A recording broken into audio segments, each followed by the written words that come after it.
Amen. Hello, everybody. What a great introduction. What a wonderful thing. What a great welcome I'm getting here. So thank you very much. I mean, I haven't heard applause like that since I announced that I was going to stop acting.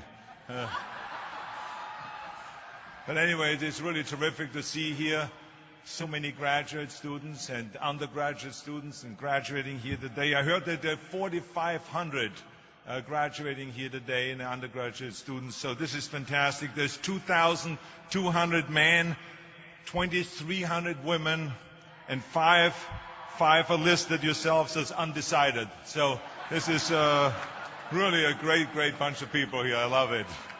But seriously, President Sample, trustees, faculty, family, friends, and graduates, it is a tremendous privilege to stand before you this morning. There's nothing that I enjoy more than celebrating great achievements. And I don't just mean your parents celebrating never having to pay another tuition bill. That's not what I'm talking about. I'm talking about just celebrating the great accomplishments. So let me congratulate the Trojan class of 2009 on your graduation from one of the finest universities in the world. Let's give our graduates a tremendous round of applause. What a special day. What a great accomplishment.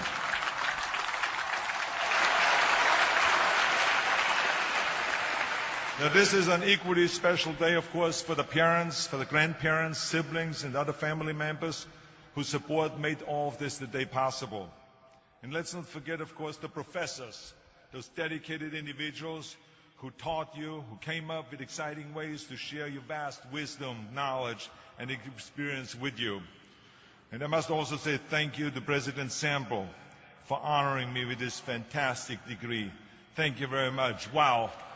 Arnold Schwarzenegger, Doctor of Humane Letters. I love it. But of course, I noticed that it wasn't a doctorate in film or in cinema or in acting. I wonder why. But anyway, that's okay. I take whatever I can get. But maybe now, since I'm the doctor, I can go back up to Sacramento, and maybe now the legislature will finally listen to me. But anyway, I stand before you today not just as Dr. Schwarzenegger or as Governor Schwarzenegger or as the Terminator or as Conan the Barbarian, but also as a proud new member of this Trojan family. Now, some of you may know that my daughter just completed her freshman year right here. And one of the most exciting things for me has been to learn about the great traditions that make this university so wonderful and so special. My daughter told me all about, for instance, the Victory Bell. She sat me down and she told me about it. It weighs 295 pounds, and how the winner of the annual football game between USC and UCLA takes this bell and gets to paint it in the school colors. And I stopped in the middle of talking. I said, wait a minute, Catherine, back up a little bit. UCLA has a football team?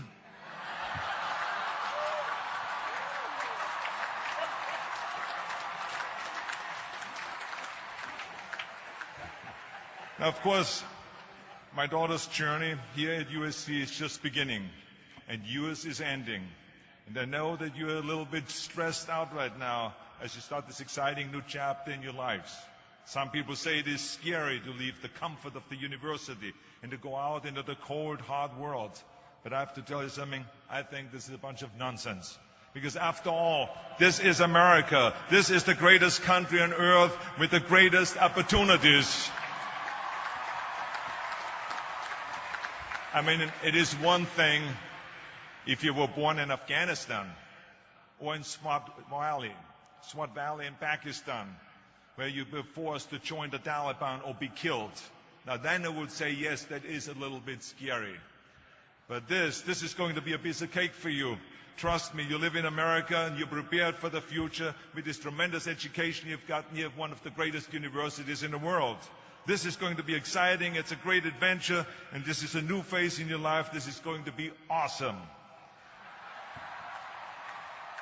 Now, of course, this journey is not going to be without any setbacks and failures or disappointments. That's just the way life is. But you're ready and you're able. And you would not be here today with your degrees and with your honors if you wouldn't be ready. So now, of course, to help you along the way, I thought that the best gift I could give you today is to give you a few of my own personal ideas on how to be successful. And parents, I just want you to know, maybe you should close your ears, you should plug your ears, because maybe there are a few things that you maybe don't like what I have to say. But anyway, I can explain how I became successful and who I am today by going through what I call Dr. Schwarzenegger's 6 rules of success. Now, of course, people ask me all the time, they say to me, what is the secret to success? And I give them always this short version. I say, number 1, come to America. Number 2, work your butt off. And number 3, marry a Kennedy. But anyway. But anyway, these are the short rules. Now today I'm going to give you the 6 rules of success. But before I start, I just wanted to say these are my rules. And I think that they can apply to anyone, but that is for you to decide, because not everyone is the same. There's some people that just like to kick back and coast through life, and others want to be very intense and want to be number 1 and want to be successful. And that's like me. I always wanted to be very intense. I always wanted to be number 1. I took it very seriously in my career. So this was the same when I started with bodybuilding. I didn't want to just be a bodybuilding champion. I wanted to be the best bodybuilder of all times. The same was in the movies. I didn't want to just be a movie star. I wanted to be a great movie star that's the highest paid movie star and have above the title billing. And so this intensity always paid off for me. This commitment always paid off for me. So here are some of the rules. The first rule is trust yourself. And what I mean by that is so many young people are getting so much advice from their parents and from the teachers and from everyone. But what is most important is that you have to dig deep down and ask yourselves, who do you want to be? Not what, but who. And I'm talking about not what your parents and teachers want you to be, but you. I'm talking about figuring out for yourselves what makes you happy, no matter how crazy it may sound to the people. I was lucky growing up because I did not have the television, or I didn't have telephones, I didn't have the computers and the iPods. And of course, Twitter was then something that birds did outside the window. But I didn't have all the distractions and all this. I spent a lot of time by myself so I could figure out and listen to what is inside my heart and inside my head. And I recognized very quickly that inside my head and heart were a burning desire to leave my small village in Austria. Not that there was something wrong with Austria. It's a beautiful country. But I wanted to leave that little place and I wanted to be part of something big. The United States of America, a powerful nation, the place where dreams can come true. I knew when I come over here, I can realize my dreams. And I decided that the best way for me to come to America was to become a bodybuilding champion, because I knew that was my ticket. The instant that I saw a magazine cover of my idol, Reg Park. He was Mr. Universe. He was starring in Hercules movies. He looked strong and powerful. He was so confident. So when I found out he got that way, I became obsessed, and I went home and I said to my family, I want to be a bodybuilding champion. Now you can imagine how that went over in my home in Austria. My parents, they couldn't believe it. They would have been just happy if I would have become a police officer like my father, or married someone like Heidi, who had a bunch of kids and ran around like the Van Trapp family in Sound of Music. That's what my family had in mind for me. But something else burned inside me. Something burned inside me. I wanted to be different. I was determined to be unique. I was driven to think big and to dream big. Everyone else thought that I was crazy. My friend said, if you want to be a champion in a sport, why don't you go and become a bicycle champion or a skiing champion or a soccer champion? Those are the Austrian sports. But I didn't care. I wanted to be a bodybuilding champion and use that to come to America and use that to go into the movies and make millions of dollars. So, of course, for extra motivation, I read books on strongmen and on bodybuilding and looked at magazines. And one of the things I did was I decorated my bedroom window, my bedroom wall. Right next to my bed, there was this big wall that I decorated all with pictures. I hung up pictures of strongmen and bodybuilders and wrestlers and boxers and so on. And I was so excited about this great decoration that I took my mother to the bedroom and I showed her. And she shook her head. She was absolutely in shock. And tears started running down her eyes. And she called the doctor. She called our house doctor. And she brought him in, and she explained to him, there's something wrong here. She looked at the wall with the darkness. She says, where did I go wrong? I mean, all of Arnold's friends have pictures on the wall of girls. And Arnold has all these men, but it's not just men, they're half naked. And they're oiled up with baby oil. I mean, what is going on here? Where did I go wrong?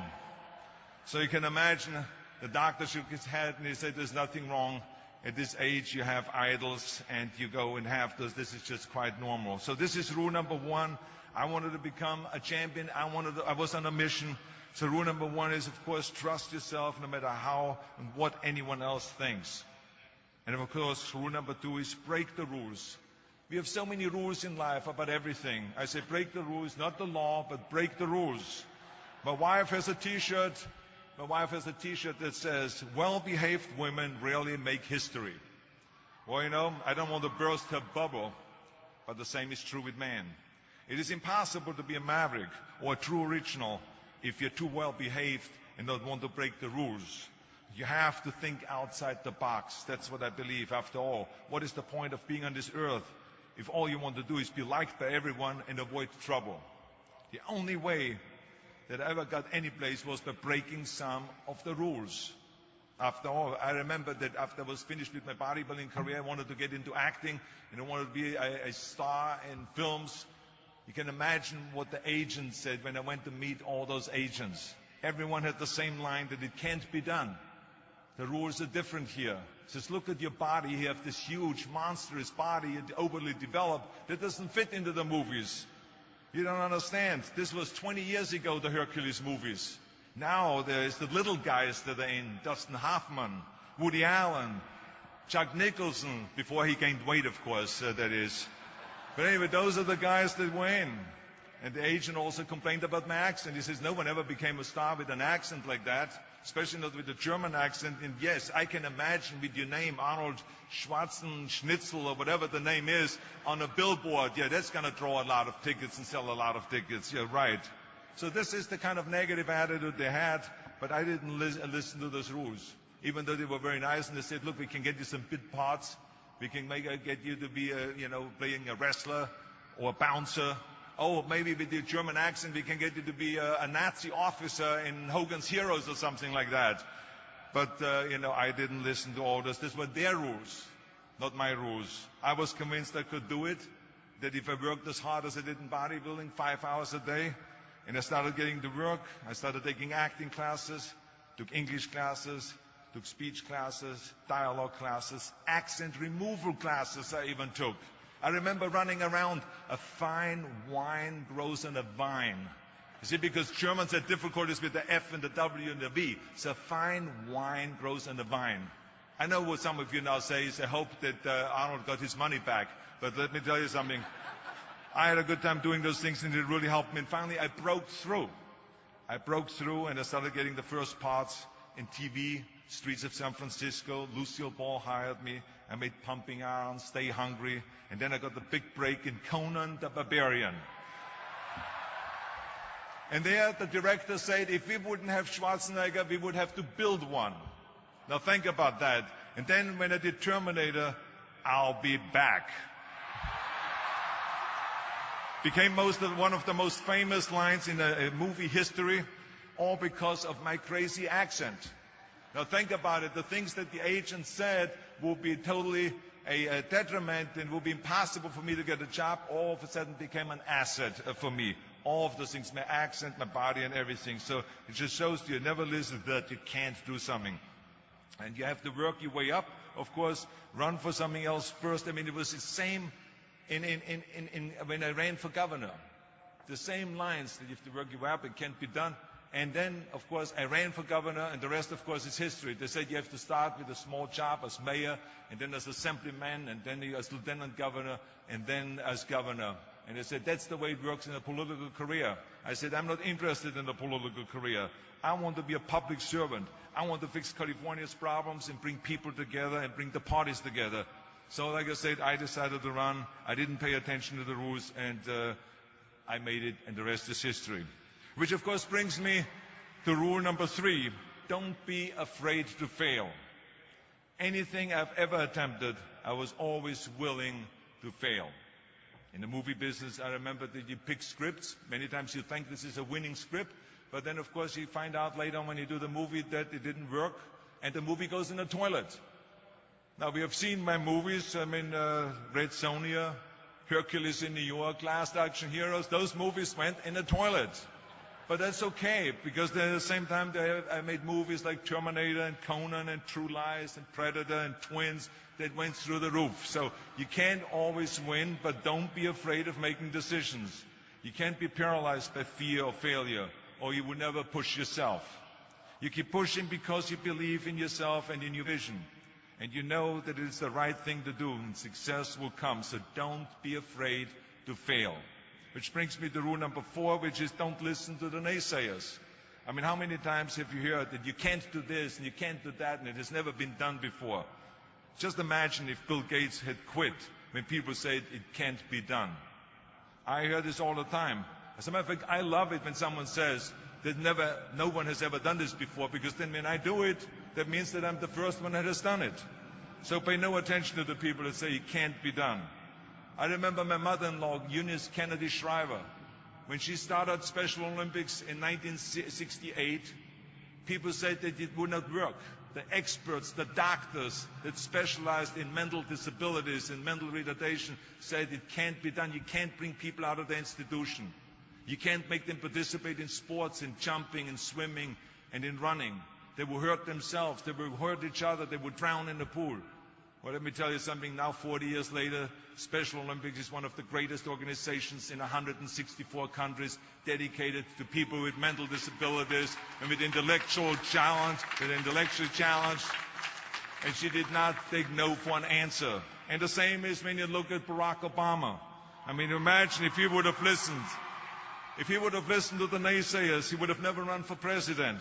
People said it couldn't be done, that he couldn't get elected, that he couldn't beat Hillary Clinton, that he would never win the general election. But he followed his own heart. He didn't listen to the "you can't," and he changed the course of American history. So over and over you see that if I would have listened to the naysayers, I would still be in the Austrian Alps yodeling. I would never have come to America. I would have never met my wonderful wife, Maria Shriver. I would have never had the wonderful 4 kids. I would have never done Terminator, and I wouldn't be standing here in front of you today as governor of the greatest state of the greatest country in the world. So I never listened that you can't. I always listened to myself and said, yes, you can. And that brings me to rule number 5, which is the most important rule of all. Work your butt off. You never want to fail because you didn't work hard enough. I never wanted to lose a competition or lose an election because I didn't work hard enough. I always believed leaving no stone unturned. Muhammad Ali, one of my great heroes, had a great line in the 70s when he was asked, how many sit-ups do you do? He said, I don't count my sit-ups. I only start counting when it starts hurting. When I feel pain, that's when I start counting, because that's when it really counts. That's what makes you a champion. And that's the way it is with everything. No pain, no gain. So many of those lessons that I apply in life, I've learned from sports, let me tell you, and especially that one. And let me tell you, it is important to have fun in life, of course, but when you're out there partying, horsing around, someone out there at the same time is working hard. Someone is getting smarter and someone is winning. Just remember that. Now, if you want to coast through life, don't pay any attention to any of those rules. But if you want to win, there's absolutely no way around hard work. None of my rules, by the way, of success will work unless you do. I've always figured out that there's 24 hours a day. You sleep 6 hours, and you have 18 hours left. Now, I know there's some of you out there now and says, well, wait a minute, I sleep 8 hours or 9 hours. Well, then just sleep faster, I would recommend. Because you only need to sleep 6 hours, then you have 18 hours left, and there's a lot of things you can accomplish. As a matter of fact, Ted Turner used to say always, early to bed, early to rise, work like hell, and advertise.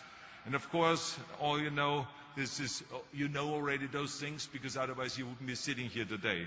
Just remember, you can't climb the ladder of success with your hands in a pocket. And that takes me to rule number 6, which is a very important rule. It's about giving back. Whatever path that you take in your lives, you must always find time to give something back. Something back to your community, give something back to your state or to your country. And my father-in-law, Sergeant Shriver, who is a great American, truly great American, who started the Peace Corps, the Job Corps, legal aid to the poor. He said at Yale University to the students at the commencement speech, tear down that mirror. Tear down that mirror that makes you always look at yourself. And you will be able to look beyond that mirror, and you will see the millions of people that need your help. And let me tell you something, reaching out and helping people will bring you more satisfaction than anything else you've ever done. As a matter of fact, today, after having worked for Special Olympics and having started after-school programs, have promoted fitness, and now with my job as governor, I can tell you, playing a game of chess with an 8-year-old kid in an inner-city school is far more exciting for me than walking down another red carpet of a movie premiere. So let me tell you, as you prepare to go off into the world, remember those 6 rules. Trust yourself, break some rules, don't be afraid to fail, ignore the naysayers, work like hell, and give something back. And now let me leave you with one final thought, and I will be brief, I promise. This university was conceived in 1880, back when Los Angeles was just a small frontier town. 125 classes of Trojans have gone before you. They have sat there exactly where you sit today, in times, in good times and in bad, in times of war and in times of peace, in times of great promise and in times of great uncertainty. Through it all, this great country, this great state, this great university have stood tall and persevered. We are in tough times now, and there's a lot of uncertainty in the world, but there's one thing certain: we'll be back. And we will be back. We will be back stronger and more prosperous than ever before, because that is what California and America has always done. The ancient Trojans were known for their fighting spirit, their refusal to give up, their ability to overcome great odds. So as you graduate today, never lose that optimism and that fighting spirit. Never lose the spirit of Troy. Because remember, this is America, and you are USC Trojans, proud, strong, and ready to soar. Congratulations, and God bless all of you. Thank you very much. Thank you.